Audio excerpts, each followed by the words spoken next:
Hello everyone, welcome back to the channel. अगर आप एक सीनियर सिटीजन हैं और आपका बैंक या पोस्ट ऑफिस में किसी इनकम पे टीडीएस कट गया है और आप उसका टैक्स रिफंड क्लेम करना चाहते हैं तो आपको अपनी आईटीआर कैसे फाइल करनी है, इस वीडियो में आज हम सीखने वाले हैं।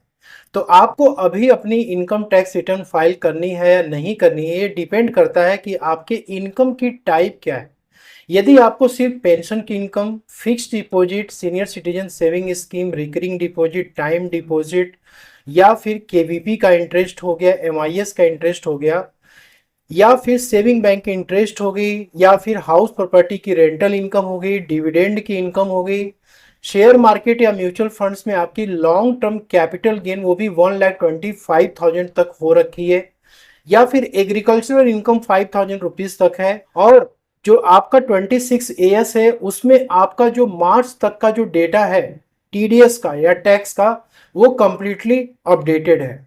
तो आप अभी अपनी आईटीआर को फाइल कर सकते हैं और अपने टैक्स रिफंड को क्लेम कर सकते हैं। चलिए समझते हैं कैसे आपको आईटीआर फाइल करनी है। आईटीआर फाइल करने के लिए आपको पोर्टल पे लॉगिन करना है और सबसे पहले आपको अपना एआईएस यहाँ पे चेक करना है। तो एआईएस पे आपको क्लिक करना है और इसके बाद आपको फिर से यहाँ पे एआईएस पे क्लिक करना है। देन आपको फाइनेंशियल ईयर 25-26 सेलेक्ट करना है और यहाँ पे आपको टीआईएस पे क्लिक करना है। तो यहाँ पे आपको ये चेक करना है कि आपके कौन कौन से सोर्सेज से ट्रांजेक्शन्स यहाँ पे रिपोर्ट हुए हैं।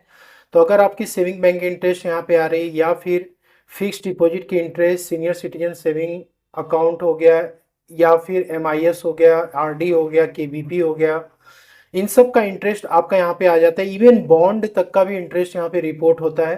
तो ये जो आपकी फिक्स डिपॉजिट की इंटरेस्ट यहाँ पे आ रही है, इस पे फाइनेंशियल ईयर 25-26 में 1 लाख रुपए के ऊपर यदि आपको इंटरेस्ट इनकम हुई है तो उस केस में 10% का टीडीएस इस पे कट जाता है। तो यहाँ पे देखिए 1,13,000 की इंटरेस्ट इनकम हुई है तो इस पे 10% का टीडीएस कटा है।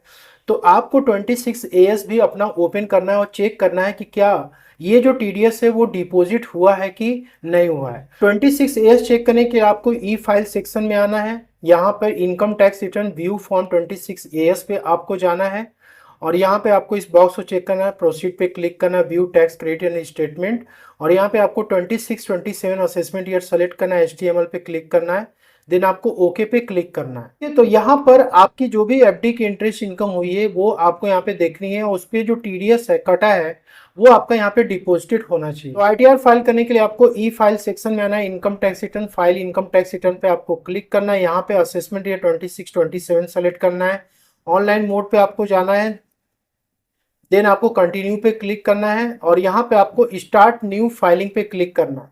देन आपको इंडिविजुअल पे सेलेक्ट करना है, देन आपको प्रोसीड पे क्लिक करना है और यहाँ पे आपको अपना फॉर्म सेलेक्ट करना है ITR-1 और इसके बाद आपको यहाँ पे प्रोसीड विथ ITR पे क्लिक करना है, लेट्स गेट स्टार्टेड पे आपको क्लिक करना है।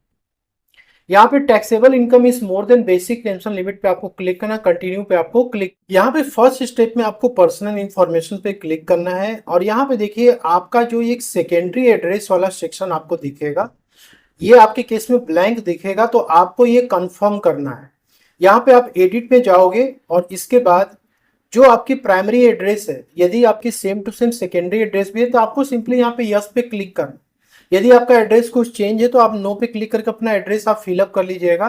देन आपको यहाँ पे सेव पे क्लिक करना है। इसके बाद आपको यहाँ पे नेचर ऑफ एम्प्लॉयमेंट सेलेक्ट करना है। यदि आप एक पेंशनर हो तो आपको यहाँ पर central government pensioners, state government pensioners आपको इस लिस्ट में मिल जाएगा, आप यहाँ से सेलेक्ट कर लेना। फाइलिंग सेक्शन आपको यही रहना है और फाइनेंशियल ईयर 25-26 में 12 लाख तक की जो टोटल इनकम है उसको टैक्स फ्री किया गया है और ये जो बेनिफिट मिल रही है 12 लाख वाली, ये न्यू टैक्स रेजिम में मिलेगी।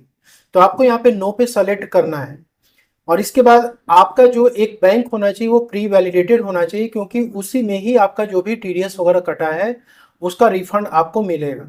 यहाँ पे आपको सिंपली कंफर्म पे क्लिक करना। इसके बाद अब आते हैं ग्रॉस टोटल इनकम के सेक्शन में। तो यहाँ पे इनकम फ्रॉम सैलरी का जो सेक्शन है इसमें आप अपनी पेंशन की इनकम को 12 से मल्टीप्लाई करके आप एंटर कर सकते हैं। आप अपने बैंक स्टेटमेंट से चेक कर लीजिएगा कि आपका हर महीने कितना पेंशन आ रहा है।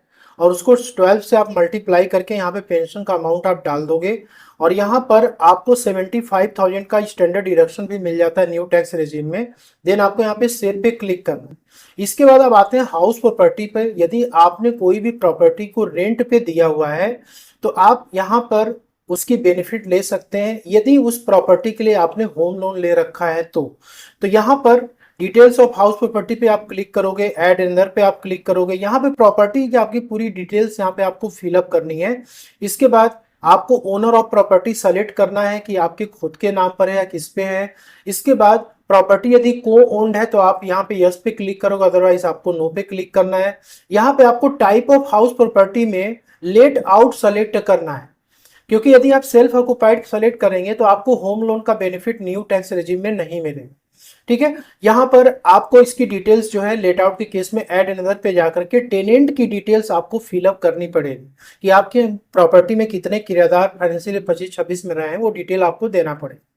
यहाँ पर आपको कितना रेंटल इनकम हुआ है वो अमाउंट आप इंटर कर दोगे, कितना रेंट आपको रिसीव नहीं हुआ ये डिटेल्स आपको फिलअप करना है, कितना आपने टैक्स पे किया हुआ है म्युनिसिपल कॉर्पोरेशन को। अब यहाँ पे आते हैं कि आपने यदि बैंक से लोन लिया था उस घर को बनाने के लिए, इसकी ईएमआई अभी भी आप पे कर रहे हो तो उसका बेनिफिट यहाँ पे ले सकते हो। 31 मार्च 2026 को आपके पास इंटरेस्ट सर्टिफिकेट होना चाहिए। तो यहाँ पे आप क्लिक करोगे 24B में, ऐड अनदर पे आप जाओगे तो यहाँ पर आपको ये डिटेल्स जो है फिलअप करनी है कि आपने लोन कहाँ से लिया था, उसका नेम क्या है, loan account number, sanction date, ये सारी डिटेल आपको फिलअप करनी है।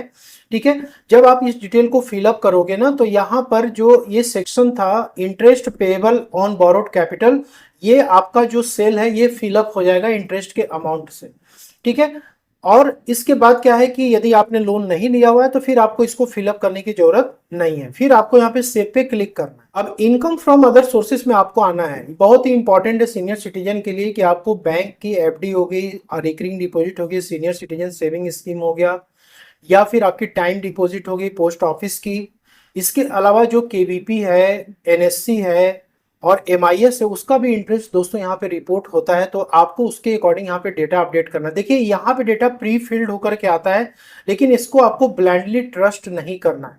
मैंने आपको बताया था कि आपको अपना एआईएस जरूर चेक करना है। यहाँ पे आप देखोगे तो फिक्स डिपॉजिट की इंटरेस्ट 113171 ये हमारे इस पर्टिकुलर शेड्यूल में अपडेट होकर के आ रहा है, लेकिन यहाँ पे जो सेविंग बैंक की इंटरेस्ट है 4843 ये यहाँ पर अपडेट होके नहीं आया है।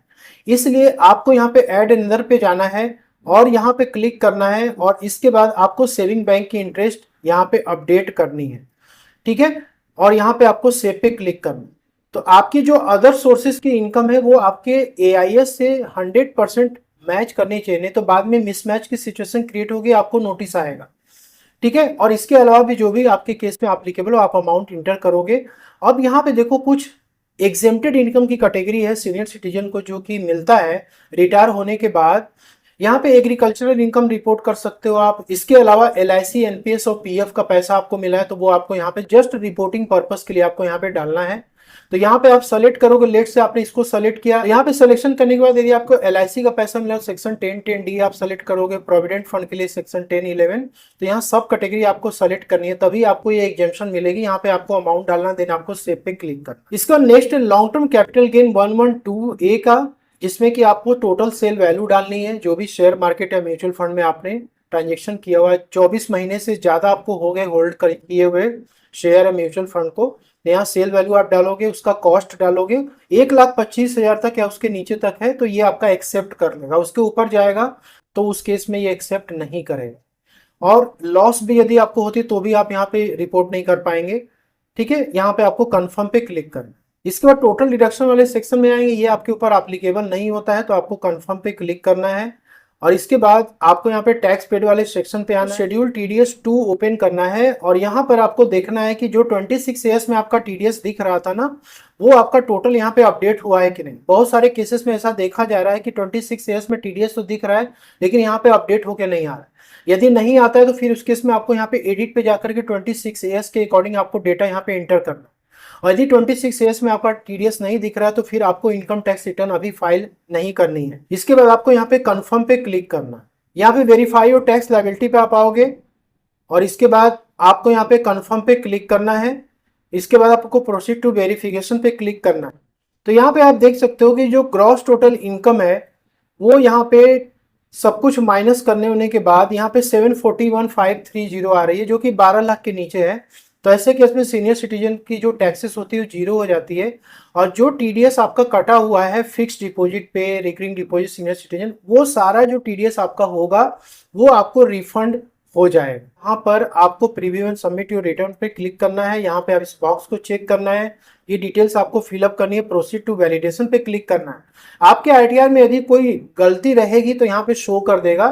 जैसे यहाँ पे देख सकते हो कि जो टीडीएस कटा था उसका ईयर जो है यूटिलिटी नहीं लिया है, तो ये हमें अपडेट करना है। क्लिक आप करोगे तो ये फाइनेंशियल ईयर 25-26 का है, तो आपको ये सेलेक्ट करना होगा, सेव पे आपको क्लिक करना होगा। यहाँ पे एरर करेक्ट करने के बाद आपको सारा प्रोसेस वही फॉलो करना है, प्रोसीड टू वैलिडेशन पे क्लिक करना है। यहाँ पे आपकी वैलिडेशन सक्सेसफुल हो जाती है। देन आपको प्रीव्यू पे क्लिक करना है। इसके बाद आप प्रोसीड टू वैलिडेशन पे आपको क्लिक करना है। यहाँ पे आपकी वैलिडेशन सक्सेसफुल दिखा रही है, प्रोसीड टू वेरिफिकेशन पे क्लिक करना है। ई वेरीफाई नाउ पे आपको क्लिक करना है। आपके आधार नंबर पे ओटीपी जाएगी, आपको एंटर करना है, अपनी आईटीआर को फाइल करना। होप कि आपको ये वीडियो पसंद अच्छी लगे तो लाइक से जरूर करें। मिलते हैं next video. Thank you so much for watching.